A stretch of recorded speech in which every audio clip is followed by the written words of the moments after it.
Alhamdulillah, Bismillahirrahmanirrahim. Assalamualaikum warahmatullahi wabarakatuh. Cryptocurrencies are relatively new. They are the product of a new technology in IT called blockchain.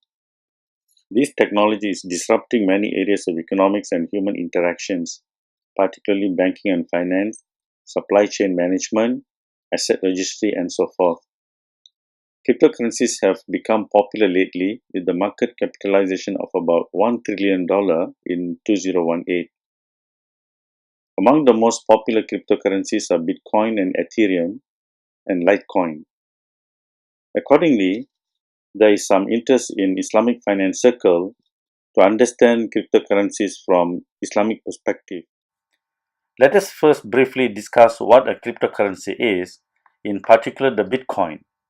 Then we shall look at the characteristics of money from Islamic perspective, and thereafter we shall come back and evaluate Bitcoin from Islamic perspective. Okay? Now let us look at a typical transaction on the Bitcoin network. Let's say Alice, a customer, wants to buy an iPhone from Bob the seller using Bitcoins. Now these are the account numbers with the network.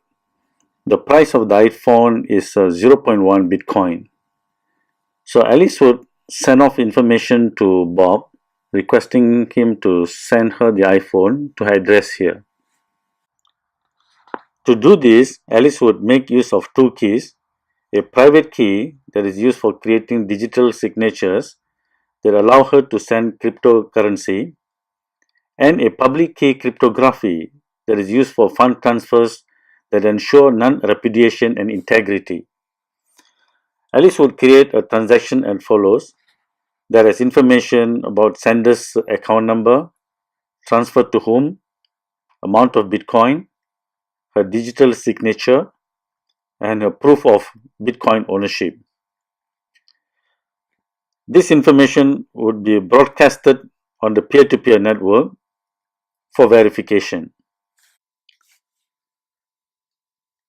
Now, thousands of peers can view the transaction requests. Such requests from other users would also be floating in the network. Now, peers called miners would scoop up such transaction requests and verify them. See, these are the unverified transactions. These are the miners, and they will verify the transactions. And verified transactions are then put in a block and locked using some sophisticated cryptography hash. Miners, they compete to find the hash key that locks the block, for which they get rewarded with bitcoins. So you see here, these are unverified transactions. The checkings are done by the miners. These are the verified transactions. And once they successfully lock the block, they get rewarded with the bitcoins. So hence the first transaction placed in a block is the newly created bitcoins that were rewarded by the system to the miner who created the block. The blue records here are bitcoins rewarded by the system to the miner who created the block.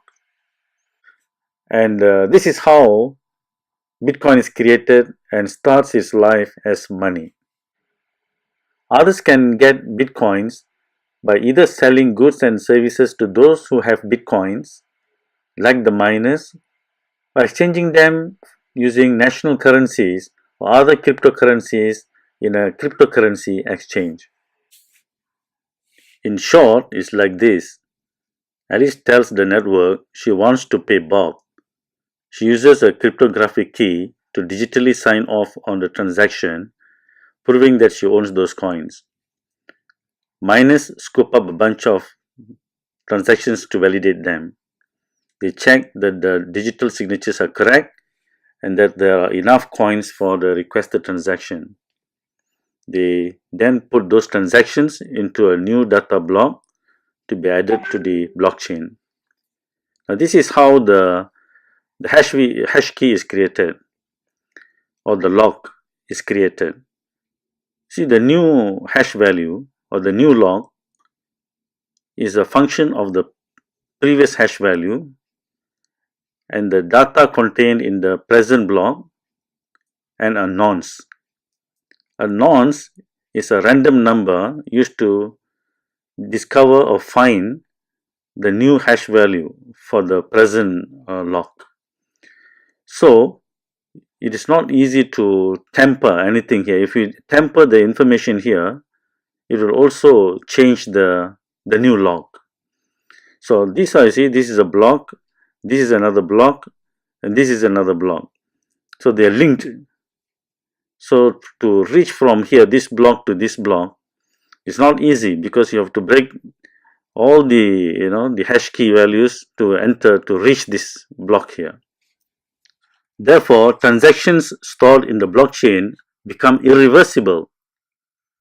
Tampering with the stored data becomes almost impossible.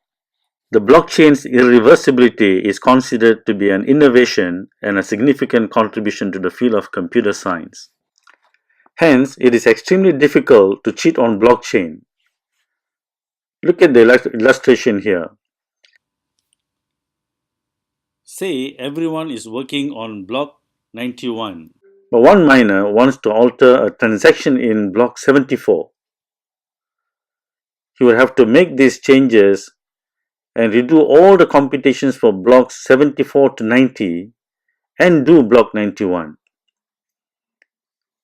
What is worse, he would have to do all those before everybody else in the Bitcoin network finish just this one block, i.e. block 91, which they are working on currently. The verification by thousands of peers and with the irreversibility of stored data allows blockchain reduce uncertainty among non-trusting agents, an important function in economics and human interactions. This function is currently being played by institutions like governments, banks, and corporations. Bettina Warburg, a blockchain proponent, in a TED Talk summarizes blockchain as follows. Blockchain is a decentralized database that stores a registry of assets and history of transactions across a peer-to-peer network that is on every computer in the network. It is therefore a public registry of who owns what and who transacted what. Transactions are secured through cryptography, and over time, the transaction's history is locked in blocks of data that are cryptographically linked together and secured, i.e. immutable, unforgeable, hard to tamper with. Blockchain can record not only money like Bitcoin, but many other kinds of assets too. History of custodianship, ownership, location of assets, title of ownership, certificates, a contract, real objects, personal identifiable information, etc. Blockchain basically reduces three types of uncertainties we face in everyday transactions. Not knowing who we are dealing with, not having visibility into a transaction, that is transparency, not having recourse if things go wrong, i.e. reneging. We see this risk clearly in international trade transactions, for example. From the literature, the main features of Bitcoin may be summarized as follows. Bitcoin is a global cryptocurrency, i.e. money, e-payment system, and a public ledger all in one. It is not centrally issued, no single administrator or regulator like a central bank. It is a peer-to-peer system managed through collective transparency. It involves direct transactions between users without intermediary like banks or other financial institutions. Transactions are verified by the network nodes and recorded in a distributed ledger within a blockchain. Transactions recorded and stored in blockchains are irreversible. This makes Bitcoin a very secure money and payment system. Bitcoins are created through a reward mechanism called mining. Sophisticated mathematical problems need to be solved in order to find the hash key for which bitcoins are rewarded, and this gets more and more difficult over time. It is not backed by any asset, that is, it is not redeemable, and the maximum number of bitcoins is limited to 21 million only. This table compares cryptocurrencies with normal fiat currencies. This column represents usual fiat currencies. This one, cryptocurrencies not backed by real assets. Here, cryptocurrencies backed by real assets like gold. So therefore, there's no asset backing, there is asset backing here. Examples like normal national currencies like ringgit, dollar, and so forth. This one is Bitcoin. It's a cryptocurrency not backed by any real asset. And here is cryptocurrencies backed by real asset like 1 gram in Dubai that is backed by gold, and Venezuela's petro is backed by oil. Here the issuer is the central authorities like central banks and commercial banks, and this one issued by the system to private individuals. Bitcoin is issued by the system itself to the miners for performing some task and not issued by central authorities.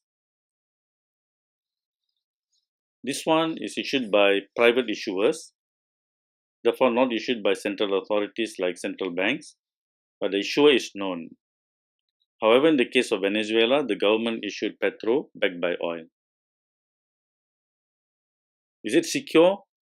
Security in the sense that can it be counterfeited? It's low, low possibility in security because there's a lot of counterfeit currencies out there. And this one, due to blockchain technology, these two are very highly secure. Is it an asset or liability? Fiat currencies are liabilities of the issuer, that is the central bank or the government. However, cryptocurrencies not backed by real assets, not a liability of anyone because it is issued by the system itself. It is a new asset class. Cryptocurrencies backed by real assets like gold, however, it's an asset because it is backed by gold. Is there a regulator? Yes, fiat currencies are regulated by the central bank. Cryptocurrencies not backed by real assets, there's no regulator. Here also no regulator, but members abide by the rules set by the issuer. Guarantor, is there a guarantor of the system? Here, yes, government is the guardian and protector of the money and the monetary system. Here, there is no ownership of system and no guarantor, therefore highly risky and uncertain. And here, the issuers take responsibility because it is backed by real asset. Therefore, there is system ownership and rules to abide by. This concludes the first part of this presentation. Please see part 2 and part 3 to view the presentation in full. Thank you, salam, and bye.